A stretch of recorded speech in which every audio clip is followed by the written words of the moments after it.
Welcome back. अभी हम बात कर रहे थे ईरान और इसराइल की जंग की, और इसके ऊपर हम मज़ीद जो है इस पेट्रोलियम मसनूआत और इस जंग के असरात के ऊपर भी हम बात करते हैं। बहरहाल तंगी साहब, ये जंग की वजह से इसमें हार हो या जीत हो, एक ख़ित्ते के अंदर भी और पूरी दुनिया के अंदर भी सियासी असरात भी मुरतब हो रहे हैं और मुआशी असरात भी मुरतब हो रहे हैं। अच्छा, अब अमेरिका के अंदर मिड टर्म इलेक्शन भी आ रहे हैं और इस जंग को लेकर वहाँ पर बहुत बहस मुबासा भी है, इस पर सवालात भी उठ रहे हैं। क्या समझते हैं अमेरिका की सियासत के ऊपर किस किस्म के असरात मुरतब होते हुए नज़र आ रहे हैं? और दूसरा, खलीज के ऊपर, खलीजी ममालिक के ऊपर, क्योंकि बहरीन का हम देख रहे हैं कि वहाँ की हुकूमत के ऊपर बेतहाशा प्रेशर वहाँ हमने देखा है। तो आप क्या समझते हैं कि अमरीकी सियासत के ऊपर और खलीजी ममालिक के अंदर कैसे असरात मुरतब होते हुए नज़र आ रहे हैं? देखिए आजम चौधरी साहब, जहां तक अमेरिका के पॉलिटिक्स पे असरात की बात आप कर रहे हैं, तो मैं समझता हूं कि मिड टर्म इलेक्शन जो है वो रिपब्लिकन जीतेगा। मिड टर्म इलेक्शन जितना भी है वो ट्रम्प जीत जाएगा, ये मैं आपको बता दूं।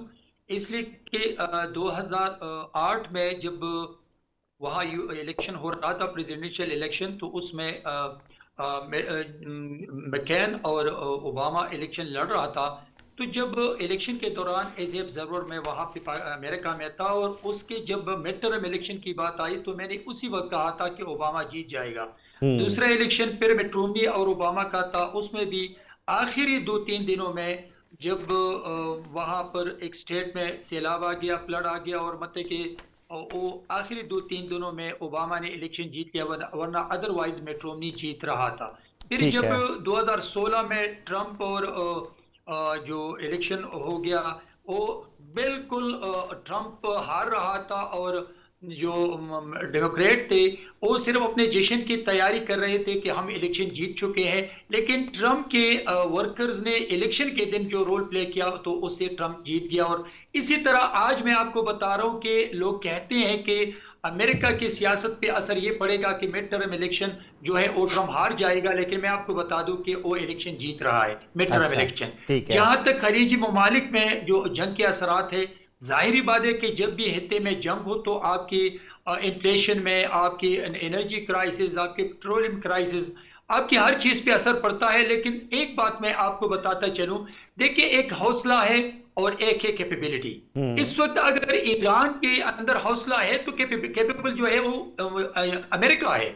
अमेरिका के पास, जैसे ब्रिगेडियर का साहब की बात से मैं 100% मुतफिक हूं कि अगर जंग ने तूल पकड़ ली तो जीत फिर अमेरिका की होगी। हम्म। लेकिन अभी जो 3 कंडीशंस ईरान के सदर ने रखे हैं, पहले मैंने पहले दिन से कहा था कि जो हमारी इस्लामिक कंट्रीज पे जो जो अटैक्स कर रही है, नहीं होना चाहिए, बैठना चाहिए। अभी जो 3 कंडीशंस हैं, मैं 3 कंडीशन के हक में बिल्कुल नहीं हूं। एक शर्त पे अमेरिका नहीं मानेगा। मैं हम्म। समझता हूं कि इस वक्त ईरान पाकिस्तान के जरिए और फिर चाइना, रशिया, और तुर्किया, ये जो रोल है ये अमेरिका को बिता सकते हैं इस पर कि जंग कौन जीतेगा कौन हार रहा है। लेकिन ये जो 5 कंट्रीज है ये अपना किरदार अदा कर सकते हैं। और इस वक्त मैं आपको बता दूं आजम चौधरी साहब, कि इस वक्त पूरी दुनिया की नजरें वजीर आजम साहब पे हैं, और specially field marshal Asim Munir साहब पे हैं, हम्म। कि अगर ये दोनों अपना जो रोल प्ले करे आज तक, इंशाल्लाह आगे बढ़ के आने वाली 20-25 दिनों में इनका रोल पूरी दुनिया पे सामने आ जाएगा, और इंशाल्लाह इस जंग को ये ना सिर्फ मिनिमाइज करके बल्कि खत्म कर सकते हैं। अच्छा बैरामन साहब, तीन शराइत में से चले दो शराइत तो नज़र आती हैं वो सख्त हैं, लेकिन एक शर्त ऐसी है कि ईरान के ऊपर दोबारा किसी किस्म की जारहियत नहीं होगी। इसके लिए तो ये पांच ममालिक जिनका आप जिक्र कर रहे हैं वो तो अपना किरदार अदा कर सकते हैं। देखिए ये तो हालात पे डिपेंड करते हैं कि हालात कैसे बन जाते हैं, इसकी गारंटी कोई नहीं देगा कि कोई मुल्क किसी। देखिए अमेरिका के तो टारगेट ये है कि वो रिजिम चेंज के लिए उसने जंग शुरू की है, और वो रिजिम चेंज करने तक जंग जारी रखेगा। और जंग ने जितने भी तुल पकड़ ली, इससे जो ईरान है ये कमजोर होता जाएगा, और अमेरिका की कैपेबिलिटी वो बहुत ज्यादा है। मैं आपको बता दूं, ब्रिगेडियर साहब की बात के साथ मैं मुत्तफिक हूं कि फिर अगर जंग ने तुल पकड़ ली तो फिर ये जंग जीत किसकी होगी। लेकिन मैं जो उसकी कैपेबिलिटी को देखता हूं, उसकी पावर को देखता हूं, उनके पास असलहे को देखता हूं, तो ये जंग जीत जाएगी अमेरिका। लेकिन अभी जो लास्ट जो कंडीशंस है कि 5 ममालिक मिलके, ये गारंटी कोई नहीं देगा कि ईरान पर कोई हमला नहीं करेगा या ईरान की जो है उसको चैलेंज नहीं करेगा, लेकिन ये है कि इस वक्त जो जंग है वो ये 5 ममालिक खत्म कर सकते हैं। ठीक हो गया। नुसरत साहबा, ये जंग जीतता है या नहीं जीतता? अगर माजी में हम देखें, मुझे आप अगर एक आधा मिनट दे दें, जी मैं जी थोड़ा सा जी एक बात बताइए, भूल चुका हूँ। जी बताइए। देखिए, नुसरत नुसरत बहन ने कहा कि एब्सोल्युटली नॉट, तो मैं इनको कह रहा हूं कि एब्सोल्युटली नॉट का तो बेड़ा करके आप लोगों ने, कि फिर आपने ट्रम्प की जीतने पर आपने मिठाई तकसीम की और आपने ये कहा कि जिस दिन ट्रम्प जीत जाएगा तो दूसरे दिन जो मुजरिम कैदी 804 है उनको रिहाई मिल जाएगी। तो मैं समझता हूं कि एब्सोल्युटली नॉट को लफ्ज उसका इस्तेमाल न करें, बल्कि आपने तो अपने लीडर की रिहाई के लिए उनका जीतना, आपने मिठाई भी तकसीम की है, उसकी जीत के लिए आपने बहुत खुशियां मनाई। चले, इसका जवाब मैं नुसरत साहबा से लेता हूँ। नुसरत साहबा, इस तो हम जवाब, आज भी उनके खिलाफ नहीं है। नहीं नहीं, मैं मेरी अर्ज सुन लें, ये इसका जवाब आप ज़रूर दीजिए तंगी साहब को। लेकिन मेरा इस पर सवाल ये था कि जंग अमेरिका जीतता है नहीं जीतता वो बात की बात है, लेकिन जिन जिन ममालिक के अंदर अमेरिका ने जंगें शुरू की वहाँ पे हार जीत तो किसी की नहीं हुई, लेकिन वो मुल्क तबाह हो गए। चाहे इराक हो, चाहे वो लीबिया हो, चाहे वो शाम हो, जहाँ जहाँ भी, अफ़गानिस्तान हो, वो मुल्क तबाही के धाने पर पहुँच गए। क्या अमेरिका का यही प्लान है कि ईरान को उसी तरह तबाही के धाने पर पहुँचा के ईरान का जो तेल है या वहाँ की जो मादनियात है उस पर कब्जा करके और ईरान को बेयारो मददगार छोड़ देगा? एग्जैक्टली यही कुछ है, वो यही चाहते हैं। हर मुल्क में जहां पे भी गए हैं, आप देख लें इराक के ऊपर किस किस किस्म के इल्जाम लगाए गए कि ब्रिटिश, वहां पे एक इन्वेस्टिगेटर था, उसने आके बताया हमने कुछ नहीं पाया इस तरह की कोई चीज। तो उसकी बात नहीं मानेगी, जिसपे उसने अपनी नस काट के वो जंगल में चल पड़ा और मर गया फिर उसके बाद। तो ये इनको तो फर्क ही नहीं पड़ता। ये इन कौन सी तबाही नहीं की, मुझे बताइए। सद्दाम ने अगर ठीक है अपने लोगों के ऊपर कोई जुल्म किया होगा, नहीं किया होगा, तो वो चीज अलग है, लेकिन क्या वो मुल्क तरक्की नहीं कर रहा था? लीबिया को देखें, हर चीज वहां पे मुफ्त थी। पानी मुफ्त है, घर का किराया मुफ्त है। फिर जो बना रहा है मकान उसको 50% दे रहे हैं, जो शादी कर रहा है उसको 50% दे रहे हैं, जो जी बिल्कुल। स्कूल में पढ़ रहा है उसको 50% दे रहे हैं। हर चीज उसने, कद्दाफी ने आसान कर दी थी। लेकिन जब ये आते हैं तो इस तरह के किराए के लोग आ जाते हैं उसके खिलाफ, और किस तरह उसकी मौत हुई बेचारे की, कि उसके ऊपर खुशियां लोग मना रहे थे कद्दाफी के। तो बेसिकली इनका यही प्लान है। जिस तरह इन्होंने अभी अगवा किया सदर को, वेनेजुएला के और उसकी बीवी को, और उसके बाद लाके वाइस प्रेसिडेंट को बिठा दिया वहां पे और उनसे कहा कि आप हमारी बात मानेंगी? उनका जी बिल्कुल मानेंगे। कितने लोग हैं जो इस तरह की हिम्मत करें कि नहीं हम नहीं मानेंगे? और 3 पॉइंट पता नहीं कितने % ऑयल जो है वो वेनेजुएला में। इसी तरह ईरान के पास जितना ऑयल है, ये सारे ड्रामे हैं। सिर्फ उनको ऑयल चाहिए, उसके अलावा मादनियात चाहिए, उसके अलावा कुछ नहीं चाहिए। हमने तो ट्रे में सजा के दे दिया ना उन्हें। हमने तो कहा कि हमारी ये चीजें अच्छा, ये जो बैरामन साहब ने बात की है, बात तो बड़ी इंपॉर्टेंट है कि जब ट्रंप का इलेक्शन हुआ था तो पीटीआई वाकई बड़ी खुश थी कि ट्रंप आएंगे तो शायद पता नहीं क्या क्या होगा। हर्ज है? लेकिन जिस तरह इन्होंने फैसले बदले हैं पूरी दुनिया के लिए, सिर्फ हमारे लिए नहीं, पूरी दुनिया के लिए, वहां पाकिस्तानियों ने उनको वोट दिए, इस कदर मुसलमानों ने वोट दिए थे कि ये जंग के खिलाफ है, ये जंग के खिलाफ है। रिहाई सबसे के लिए आप इंपॉर्टेंट खुश थे? चीज, तो रिहाई के लिए क्यों खुश ना हो? बेकसूर आदमी को डाला हुआ है अंदर जेल के। शर्म नहीं आ रही इस किस्म की बात करते हुए आपको? तो ट्रंप के जरिए आप उसको रिहाई कैसे करवा सकते हैं? उसके जरिए नहीं करवाना था। जो बंदा कहता है वो हमेशा ही कहता है कि मैं अदालतों के थ्रू आऊंगी, इससे नहीं फर्क आपकी पड़ रहा। रिकॉर्ड में है लोगों की चले, हमारे लोगों ने कह दिया होगा, हमारे तो लोग सारे के सारे कॉम्प्रोमाइज हैं। नुसरत साहबा, कोसा ने कहा था। नुसरत साहबा, हम थोड़ा आगे बढ़ते हैं। हमारे पास कोसा कौन है? वो पीपल्स पार्टी का आ गया यहाँ पे आके, वो अपने आप को पता नहीं क्या मनवाने की कोशिश कर रहा है। लेकिन इससे नहीं फर्क पड़ रहा, इससे नहीं फर्क पड़ रहा। ये सारे कॉम्प्रोमाइज हैं। और खान साहब ने हमेशा ये बात की है कि मैं अदालतों के थ्रू आऊंगा। हालांकि 26 हलीमा बहन है, उनकी सगी बहन। वो तो आप लोगों को नहीं मानते, वो तो पीटीआई को नहीं मानते। अच्छा, पूरी पीटीआई को नहीं मानते। अच्छा, यहाँ पे बहस, हमारा टॉपिक किसी और जानब जा रहा है। हमारा बैरामन साहब, हमारा टॉपिक किसी और जानब जा रहा है। जहाँ तक ख़वातीन का मामला है, हलीमा खान साहब का मामला है, देखें उसमें अगर हम माजी में जाएं तो बेगम नुसरत भुट्टो साहिबा, बेनज़ीर साहिबा, फिर कुलसूम साहिबा नहीं आई थी, कुलसूम नवाज हमने अपने, साहब लोगों के नहीं, लिए कुलसूम नवाज साहबा, मरियम नवाज साहबा, उन्होंने भी रिहाई नहीं के तो लिए उन्होंने ईमान ने तो तगदा उस की दिन हुई कहा है। कि मैं पीटीआई को मानते नहीं हूँ, हाँ, पीटीआई अगर वाले कंप्रोमाइज तो है, वो चाहते नहीं है वो कि बेचारी इमरान बाहर जिस निकले। चीज के लिए वो एफर्ट कर रही है, वो सिर्फ अपने आपसे भाई भी की इनकारी रिहाई है, के अच्छा, लिए। हम अब आपसे दोबारा भी टॉपिक की इनकारी। तरफ आते हैं। तो मुझे मैं तो फर्क ब्रिगेडियर नहीं साहब पड़ा, आपसे मुझे तो जानना फर्क नहीं पाऊंगा, पड़ा वो ये इनकारी है स्टेट्स या ऑफ नहीं। हुर्मुज मुझे तो उसका इस इस बात से है कि कौन वक्त सिंसियर है उस इंसान के साथ जो कि नुस, अपनी आवाम के लिए जेल में बैठा हुआ है 290 वो दिन है, कह रही कि मैं 390 दिन से। सिंसियर हूँ, बाकी पीटीआई पूरी पीटीआई सिंसियर नहीं है। ठीक है, नुसरत ठीक है, साहबा, इससे फर्क नहीं पड़ता, वो जो भी बोले, मैं आपसे उससे रिक्वेस्ट फर्क करूंगा, नहीं पड़ता, क्योंकि वो सगी बहन हमारे है। पास टाइम थोड़ा है और मैं टॉपिक पे दोबारा आना चाहता हूँ। ब्रिगेडियर साहब, जी प्लीज। स्टेट्स ऑफ हुर्मुज के ऊपर इस वक्त दोबारा वहाँ पे कुछ जहाज़ों की आमदोरफ्त का सिलसिला शुरू हुआ है और ईरान ने कल वहाँ पे एक थाईलैंड के जहाज़ को निशाना भी बनाया था, जिसकी वजह से एक दफ़ा फिर रुकावट आई। क्या ख्याल है कि ये अब नए हुर्मुज जो है वो खुलने जा रही है, या जो रशिया का तेल है अब इस खित्ते के अंदर उसी को यहाँ पे फ़रोग मिलेगा? देखिए, अभी जो सूरत हाल है, जिस तरह से ऑन ग्राउंड है, उससे लगता नहीं है कि स्ट्रेट ऑफ हॉर्मुज जो है वो बहुत जल्दी खुलेगी। और इसमें जो भी शिपिंग की कोशिश करेगा, डेफिनेटली उसको ईरान जो है वो टारगेट करेगा। इसलिए रशिया की अहमियत जो है अभी बढ़ गई है इस सिचुएशन में। और अमेरिका ने भी अलाउ कर दिया कि रशिया की जो रशिया से तेल जो है वो ममालिक खरीद सकते हैं। इसके अलावा ये भी हुआ है कि अमेरिका ने इंटरनेशनल एनर्जी एजेंसी जो है, इसके जितने भी मेंबर कंट्रीज़ हैं उनके साथ बातचीत की है और उन्होंने अपने स्ट्रेटेजिक रिजर्व से 400 मिलियन बैरल ऑयल जो है वो रिलीज़ करने पे रजामंदी जाहिर की है।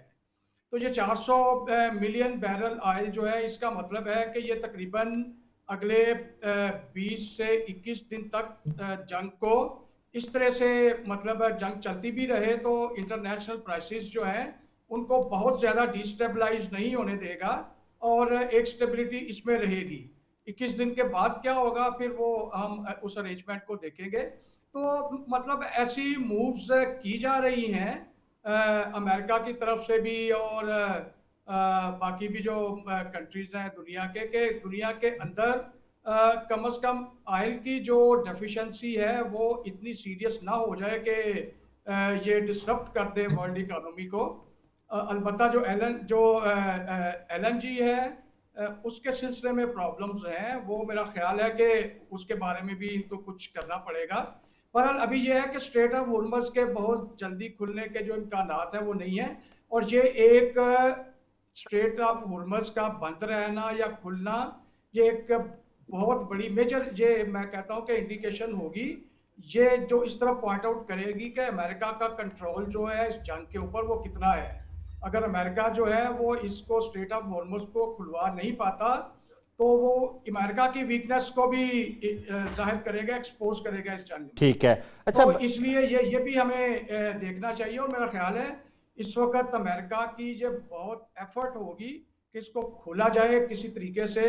और उसके लिए अभी जो मुझे लग रहा है वो प्रोबेबली डिप्लोमेटिक एफर्ट्स हैं जो कि शुरू हो गई हैं। ब्रिगेडियर साहब, अभी हमारे पास एक खबर आई है कि पाकिस्तान के अंदर ड्रोन उड़ाने पे किसी भी किस्म का, चाहे वो टॉय ड्रोन हो या कोई फाइट ड्रोन किस किस्म का हो, हर ड्रोन पे पाबंदी है। लेकिन अभी खबर आई है कि इस्लामाबाद के अंदर एक फैज़ाबाद के करीब और एक सेक्टर I-8 के अंदर 2 ड्रोन वहाँ पे उड़ रहे थे जिन्हें हमारी सिक्योरिटी फोर्सेस ने वहाँ पे गिराया है।